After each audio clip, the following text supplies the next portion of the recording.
자, 한번 보시죠.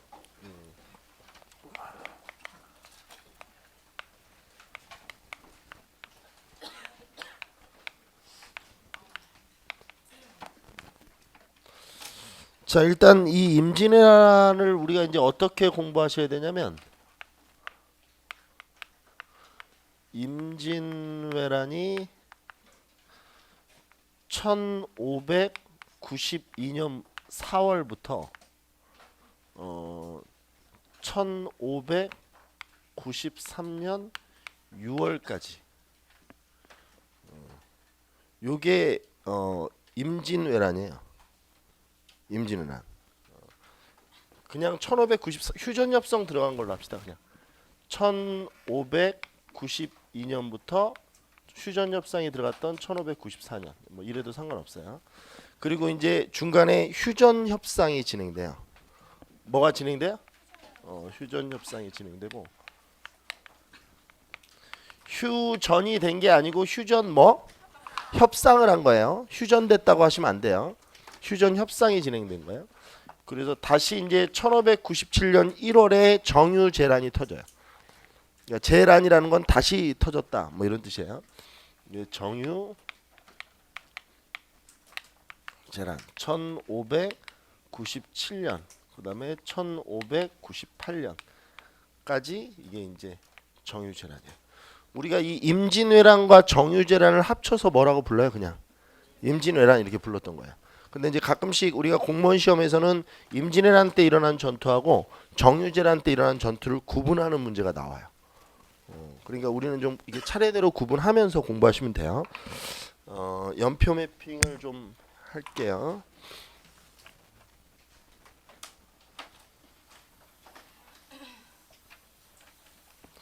보통 이제 이렇게 그리는 거는 문제 유형이 어떻게 나오는 것들이죠? 순서가 나오면 제가 이렇게 그리죠. 순서가 나오면 그러니까 문제 유형은 뭐를 잘 보셔야 돼요? 순서를 잘 보셔야 돼요. 자, 외란 전 상황을 좀 볼게요.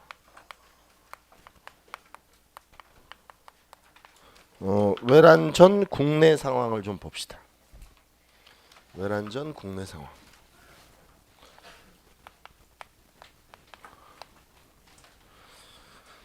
일단 하나씩 좀 보죠. 외란 전 국내 상황에서 중요한 거는 이제 이 국방력이 굉장히 약화돼 있었다는 거예요. 뭐가 약화돼 있었다? 국방력이 굉장히 약화돼 있었다. 그럼 국방력 약화의 이유가 있는데, 이건 나중에 이제 수치 체제할 때 배울 텐데, 군적 수포제라고 하는 이 군역 제도의 변화가 일어나면서 군적 수포제. 네. 이걸 이제 그대로 풀이해 보면 이 군적이라는 게 뭐냐면 이제 군역 대상자의 이름을 적어 놓은 명부예요. 군역 대상자 명부. 이걸 이제 군적이라고 하거든요. 군역 대상자 명부. 이걸 이제 군적이라고 하는데, 이 군적에 올라 있는 사람들은 다 뭐를 내면 돼요? 포를 내면 되는 거야. 근데 원래 우리 정군과 보인 이렇게 두 개가 있지 않았나요? 그럼 정군은 군대에 가고 보인은 포를 내는데, 이 군적 수포제는 뭐냐면 정군도 포를 내면 안 가요. 그러니까 다 바꾼 거야. 그러니까 정군이 되더라도 나는 포를 내겠다 그러면 뭐 안 가도 돼요. 이게 이제 군적 수포제예요. 그러니까 이게 포를 내는 거죠. 자, 이러다 보니까 정군의 수가 어떻게 되겠어요? 그렇지. 이게 이제 정군의 수가 줄어들어요. 그래서 여러분들 이거 들어보셨는지 모르겠는데 이 말. 그래서 임진왜란 전에 그 이이가 10만 양병설 이런 거 주장했던 거야. 정군이 얼마는 있어야 된다. 10만은 있어야 된다. 뭐 이렇게 주장하고 그랬던 게 바로 이것 때문에 그래요. 그래서 이것 때문에 이 정군의 수가 이렇게 감소하면서 이것 때문에 이가 뭐를 제기했던 거예요? 10만 양병설 이런 거 주장했던 거예요. 요것 때문에 이의 10만 양병설이 나온 것이다.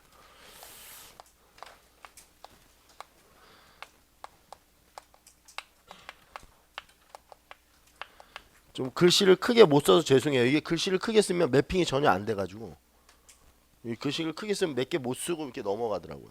그래서 좀 일부러 글씨를 좀 조그맣게 쓰는 거니까 양해 좀 해주세요.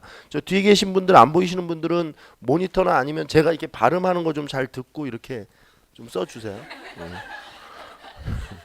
발음이나 똑바로 해. 씨.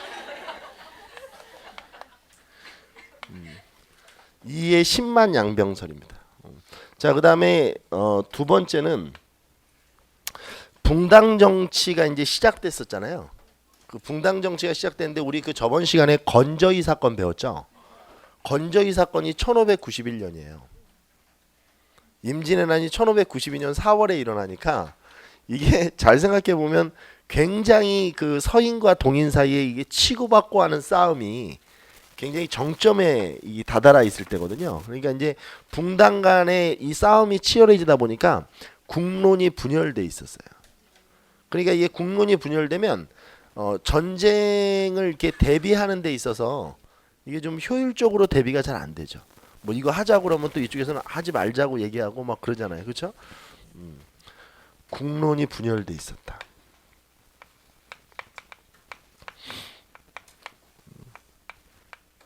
붕당 정치가 시작되면서 이 국론이 많이 분열돼 있었다. 이렇게 좀 보시면 돼요. 자, 그런데 이게 세 번째 이제 이 부분이 중요한데 이 국론 분열과 또 연결이 되거든요. 이게 국론 분열과도 연결이 되는데 그 일본의 상황이 조금 변화가 있었어요. 일본이 이제 한 100여 년 정도 그 전국 시대라고 해서 이제 사무라이들이 이제 뭐라고 해야 되지? 다이묘 이 쇼군을 중심으로 해서 이게 이제 계속 이렇게 치고받고 하는 싸움이 굉장히 심하게 일어나고 있었어요. 근데 이거를 이제 종식시킨 사람이 누구냐면 그 유명한 도요토미 히데요시예요. 이 도요토미 히데요시는 원래 이제 좀 천민 출신이었는데 좀 이게 가문이 그렇게 좋지 않은 천민 출신이었는데 자신의 어떤 그 아주 이 능력을 발휘해서 성공한 그런 이제 일본의 입지전적인 인물이죠. 풍신수길이라고 부르는데 원래는 이제 이때만 해도 이 전국 시대를 통일할 수 있는 인물로는 가장 적합한 사람이 그 도쿠가와 이에야스라고 다 일본 내에서는 생각을 하고 있었는데 도쿠가와 이에야스는 뭐 굉장히 가문도 좋고 굉장히 좀 능력이 있었던 사람인데 어떻게 도요토미 히데요시한테 밀려가지고 이 도요토미 히데요시가 일본의 전국 시대를 통일해요. 근데 일본의 이제 전국 시대를 통일하고 나니까 일본의 좀 움직임이 심상치 않아서 조선에서 사신을 파견해서 좀 동태를 파악하려고 했어요. 일본의 동태 갑자기 동태탕 먹고 싶다. 일본의 동태파 이런 걸 싫어하더라고요. 이런 부장 개그. 아씨 근데 이걸 떨쳐낼 수가 없어. 나이가 들어보세요. 진짜 졸라 재밌거든 이게. 떨쳐낼 수가 없어 이게. 일본에 이제 이 동태를 파악하기 위해서 사신을 파견했는데 이 사신을 파견할 때 원래 그 서인이었던 황윤길이라는 사람을 파견하려고 했는데 이제 동인 측에서도 그 우리도 한 명 가겠다. 뭐 이래가지고 이제 한 명씩 파견이 된 거예요. 이제 사신이 두 명은 아니고, 그러니까 여러 명을 이제 이끌고 가는데 이제 대표자가 두 명이 됐던 거죠. 동인의 김성일이라는 사람과 서인의 황윤길이라는 인물이 여기에 이제 파견이 됐어요. 근데 문제는 이 사람들이 이제 오랜 기간 동안 일본에 머물면서 뭐 동태를 이렇게 파악하고 동양 보고를 이제 와서 했는데 너무 둘이 다른 보고를 한 거예요. 그러니까 서인 황윤기는 아무래도 좀 조짐이 심상치 않다. 움직임이 전쟁이 일어날 것 같다. 이렇게 얘기한 거고 동인은 그렇지 않다. 그러니까 김성일이는 전쟁이 일어날 가능성 거의 없다고 봐야 한다. 뭐 이렇게 이제 얘기를 하면서 뭔가 이게 전쟁을 준비할 수 있는 그 시간을 다 놓쳐버려요. 근데 훗날 김성일의 이야기를 들어보면 김성일이 좀 판단을 잘못했던 게 김성일은 만약에 전쟁이 일어난다고 하면 그러니까 황윤길이 전쟁이 일어난다고 했잖아요. 김성일도 전쟁이 일어난다고 하면 이때 당시에 나라가 어떤 상황이었냐면 일본이 쳐들어올 것 같은 조짐이 있고 뭐 이런 소문이 이렇게 나면서 남부 쪽에 살고 있던 사람들이 자꾸 위쪽으로 피난을 가고 있었어요. 실제로. 그러니까 이제 김성일마저 이저 뭐야 전쟁이 일어날 것 같다라고 얘기를 하면 피난 행렬이 끊이지 않을 것 같다라고 김성일이 파악해서 일단 그 민심을 안정시키기 위해서 일부러 자기가 거짓말을 했다 이렇게 얘기를 했거든요. 근데 이 국가 안보를 가지고 거짓말을 하면 안 돼요. 그러니까 이거는 그건 할 게 있고 안 할 게 있는데 그 피해를 아주 키우는 거죠. 그러니까 전쟁은 한 번 일어나면 끝나는 거거든요. 그래서 우리가 요즘에도 이제 우리 보수 진영들 이렇게 얘기하는 거 보면 일리가 있는 얘기들이 있어요. 보수 진영 얘기들도. 그러니까 뭐 북한과의 관계도 이렇게 막 흥분돼서 우리가 막 이렇게 할 것이 아니고 실제로 북한은 여러 번 돌변했었거든요. 그러니까 이제 그런 관계를 남북 관계를 평화로 만들고 화해 분위기를 이끄는 건 좋은데 그런 긴장감은 우리가 놓아서는 안 되겠죠. 왜냐면 한 번 딱 바뀌면 끝나는 거거든요. 그러니까 경제나 이런 것들은 경제, 교육 이런 분야는 좀 삐끗거려도 나중에 만회할 수가 있는데 국가 안보는 그런 게 아니죠. 아무튼 김성일이라는 사람은 좀 판단을 잘못했던 것 같아요. 그러니까 김성일이는 계속 그런 얘기를 했거든요. 내가 만약에 전쟁이 일어난다고 했다면 그때 이제 피난 행렬이 이제 이었을 거고 이미 조선은 전쟁 전에 망했을 것이다. 김성일의 주장은 이렇게 얘기를 하고 있는 거예요. 근데 뭐 글쎄요, 그건 뭐 자기 그 이 주장에 대한 어떤 정당성을 만들려고 그렇게 얘기하는 것 같기도 하고 아무튼 전쟁은 터져요. 근데 이 김성일이는 여기 보면 전쟁 발발이라고 놓고 보면 이 김성일이는 전쟁 발발이 안 될 것이다 라고 했던 거고 황윤길이는 전쟁이 발발할 것이다 이렇게 얘기를 했어요. 그러니까 이것도 위에 보면 이거랑 연결이 되죠. 그렇죠? 만약에 국론이 하나로 통일돼 있었다면 전쟁을 막을 수 있었을 텐데 이게 동서로 갈라지면서 뭔가 이런 전쟁을 대비할 수 있는 시간적 여유를 잃었다 이렇게 보시면 돼요. 자, 그리고 일본의 상황을 좀 보는데 여기다 좀 쓸게요. 아까 전에 잠깐 얘기했던 거를 또 다시 한번 합시다. 좀 지우고 일본은 100여 년 정도 이어진 전국 시대를 도요토미 히데요시가 통일을 했어요. 이토 히로부미 아니에요. 100여 년 정도 이어진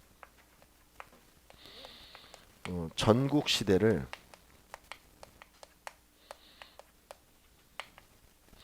도요토미 히데요시라는 인물이 통일을 했죠. 히데요시가 통일을 했다 이렇게 보시면 됩니다. 근데 문제는 이게 이제 이 전국 시대를 통일했다는 게 어떤 의미인지를 좀 한번 보셔야 돼요. 이 100여 년 정도 일본이 갈라져 있었거든요. 그럼 일본이 이제 통일을 했다고 봅시다. 그럼 이제 이게 그냥 바로 봉합이 되는 게 아니죠.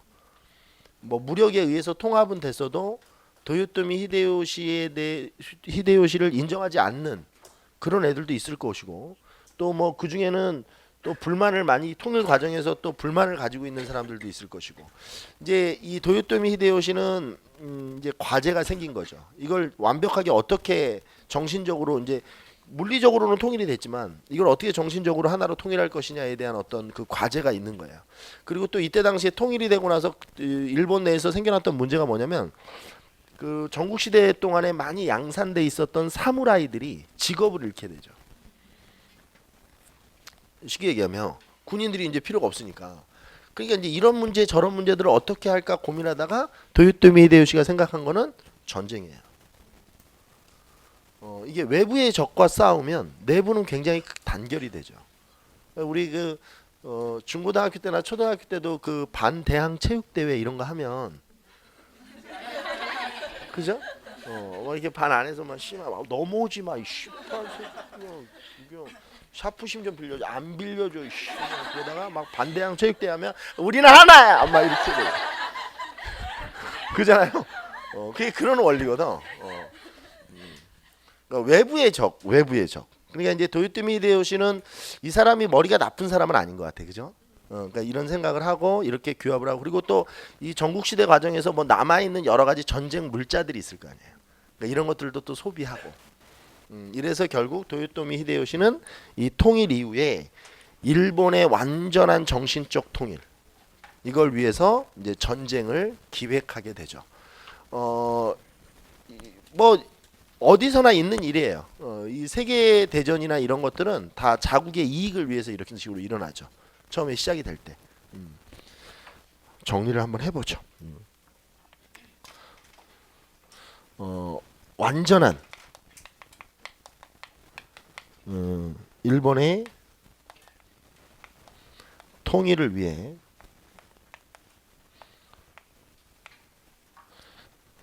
전쟁을 이제 계획하게 된다. 근데 이 과정에서 일본은 이때 당시에 우리가 목표가 아니었어요. 명나라를 치는 게 목표였어요. 명나라를. 그러니까 이왕 그리고 또 어느 정도 일본이 자신감도 있었어요. 명과 이렇게 싸우면서 명을 굉장히 많이 괴롭혔었거든요, 실제로도. 그 얼마 전에 뭐 영웅 뭐 대전인가 뭐 하여튼 뭐 그 영화가 케이블 TV에 있어서 내가 봤더니 그 명나라 장수 척계광이라는 사람의 그 영웅 일대기를 영화로 만들었더라고요. 근데 그게 이거예요. 그러니까 일본이 이 그 전국 시대 때 일본의 각각의 그 우리로 얘기하면 이제 성주들이 명나라를 수시로 쳐들어갔어요.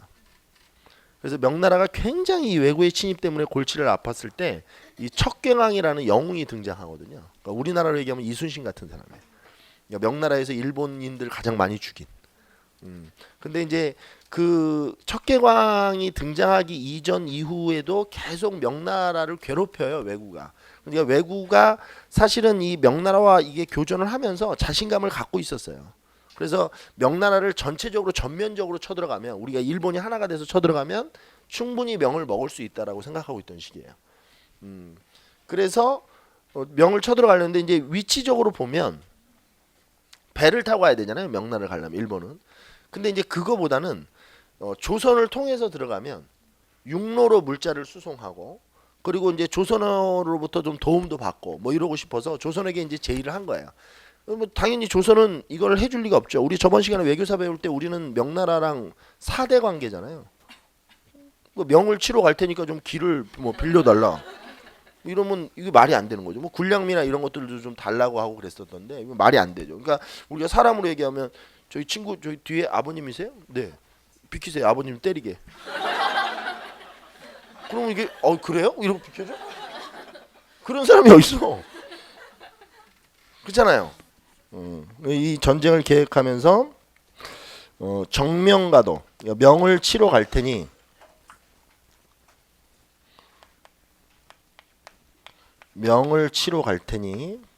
길을 터달라. 이 정명가도를 이제 우리나라가 이제 거부한 거죠. 이제 그러면서 전쟁이 발발하는 겁니다.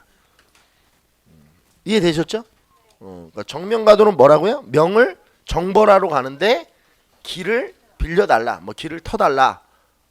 이게 이제 정명가도입니다. 그러니까 일본은 이제 정명가도를 외치면서 쳐들어오게 되죠. 이렇게 해서 전쟁이 발발을 합니다.